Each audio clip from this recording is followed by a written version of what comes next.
अस्सलाम वालेकुम क्लास 3। कैसे हैं आप सब? उम्मीद है आप सब ठीक होंगे। बेटा आज हम अपना उर्दू का सबक स्टार्ट करेंगे। हमारा सबक है अच्छी बातें। हर हफ्ते की रात दादी जान बच्चों को कोई अच्छी सी कहानी जरूर सुनाती थी।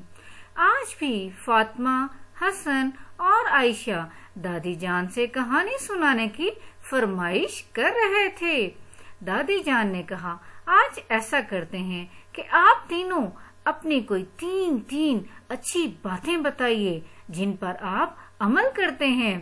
बेटा आप में से कौन कौन है जो दादी जान, नानी जान से कहानियां सुनते हैं?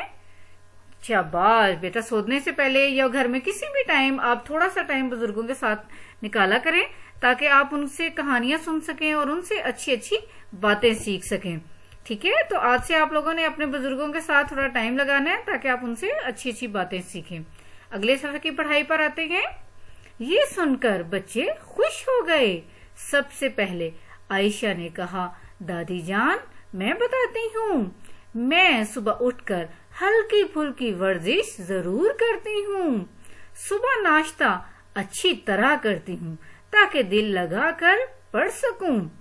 पानी हमेशा बैठकर और 3 सांसों में पीती हूँ। दादी जान ने कहा, शाबाश, ये तीनों बहुत अच्छी बातें हैं। अब हसन बोले, मैं रात को सोने से पहले अपना बस्ता दुरुस्त करता हूँ और जरूरत की सब चीजें मसलन पेंसिल, रबड़, पेंसिल तराश और कापियां वगैरह देख लेता हूँ ताकि स्कूल में कोई परेशानी ना हो। मैं दूसरों को सलाम करने में भी पहल करता हूँ। स्कूल में सबके साथ मिलजुल कर रहता हूँ, कभी लड़ाई झगड़ा नहीं करता। ये देखा बेटा आपने, कितनी अच्छी बातें बताई हैं आयशा ने कि वो हल्की फुल्की वर्जिश जरूर करती है। आपको पता है हमारी सेहत के लिए, हमें फिट रहने के लिए वर्जिश बहुत जरूरी है। फिर उसने बताया कि वो सुबह नाश्ता जरूर करती है। आपको पता है कि सुबह सुबह नाश्ता करने से आपका जिस्म एक्टिव रहता है, उससे आप क्या करते हैं, पूरा दिन बहुत अच्छे से काम कर सकते हैं। उसने बताया कि मैं नाश्ता करती हूँ ताकि दिल लगाकर पढ़ सकूं। फिर तीसरी बड़ी अच्छी बात बताई है आयशा ने कि वो पानी हमेशा बैठकर पीती है और 3 सांसों में पीती है। ये तरीका हमारा सुन्नत भी है ताकि आप पानी बैठें और 3 सांस में पिए। ये हमारा इस्लामी सुन्नत का तरीका है। फिर हसन ने कितनी अच्छी बातें बताई हैं कि वो सोने से पहले अपना बैग दुरुस्त करते हैं। आप लोग सोने से पहले अपना बस्ता देखते हैं कि उसमें में सब चीजें हैं या नहीं। उसने बताया कि उसमें पेंसिल, रबड़, पेंसिल त्रास सब कुछ देख लेते हैं ताकि उससे स्कूल में परेशानी ना हो। जब आपके पास कोई स्कूल में पेंसिल, स्केल या कोई चीज नहीं होती तो आपको परेशानी होती है ना, आप दूसरों से मांगते हैं, फिर समटाइम दूसरा बच्चा आपको नहीं भी देता। तो सोने से पहले अपना बस्ता दुरुस्त कर लिया करें। फिर तीसरी बात हसन ने बहुत अच्छी बताई है, वो दूसरों को सलाम करने में पहल करते हैं। और हम क्या करते हैं, हम छुपते हैं, शर्माते हैं ताकि सलाम ना करना पड़े।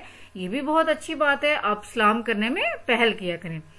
फिर हसन ने बताया कि स्कूल में सबके साथ मिलजुल कर रहता हूँ, कभी लड़ाई झगड़ा नहीं करता। तो बेटा आपको भी स्कूल में सबके साथ मिलजुल कर रहना है, लड़ाई झगड़ा नहीं करना। अब आखिरी सफे पे आते हैं।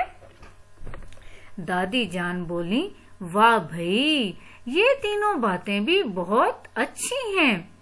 फातिमा ने कहा, मैं हमेशा सच बोलती हूँ, कभी झूठ नहीं बोलती क्योंकि झूठ बोलना बहुत बुरी बात है। मैं स्कूल से घर आते ही अपना लिबास तब्दील करती हूँ। लिबास गंदा हो जाए तो अम्मी को रोज धोना पड़ता है। मैं घर के कामों में अम्मी का हाथ भी बटाती हूँ। ये बेटा देखें फातिमा ने कितनी अच्छी बातें बताई हैं कि मैं हमेशा सच बोलती हूँ, क्योंकि देखें हमारे नबी पाक ने भी हमें बताया कि हमेशा सच बोलना चाहिए, झूठ से हमें परहेज करना चाहिए, झूठ नहीं बोलना चाहिए। फिर दूसरा देखें फातिमा ने बताया घर जाते ही वो अपना लिबास तब्दील कर लेती है। आपको भी चाहिए कि आप घर जाते ही अपना यूनिफॉर्म तब्दील किया करें और दूसरे कपड़े बदल लिए। फिर तीसरी बात उसने बताई है, मैं घर के कामों में अम्मी का हाथ भी बटाती हूँ। ये हाथ बताती हूँ से क्या मुराद है, मतलब हेल्प करती हूँ। उसने लिखा है अम्मी का हाथ बताती हूँ मतलब घर के कामों में अम्मी की हेल्प करती हूँ। आखिरी 3 लाइनें पढ़ते हैं। दादी जान ने खुश होकर कहा, जीते रहो मेरे बच्चों, तुम सब ने अच्छी अच्छी बातें बताई हैं। اگر سارے بچے ایسی اچھی باتوں پر عمل کریں گے تو ہمارا ملک بہت ترقی کر سکتا ہے انشاءاللہ۔ اچھا بیٹا، آپ لوگوں کو یاد ہے فیس بک پہ ہم نے ایک پوسٹ کی تھی، اچھا انسان بننے کے لیے کن خوبیوں کا ہونا ضروری ہے؟ تو کچھ بچوں نے تو وہ کام کر لیا تھا، لیکن جن کا کام رہتا ہے اب مجھے امید ہے کہ وہ آج وہ اپنا کام مکمل کر لیں گے۔ اسے نوٹ بک میں یا کسی بھی لوز شیٹ پہ آپ لوگ لکھ کے سبمٹ کرا سکتے ہیں۔ اچھا خود اسٹوڈینٹس، اللہ حافظ۔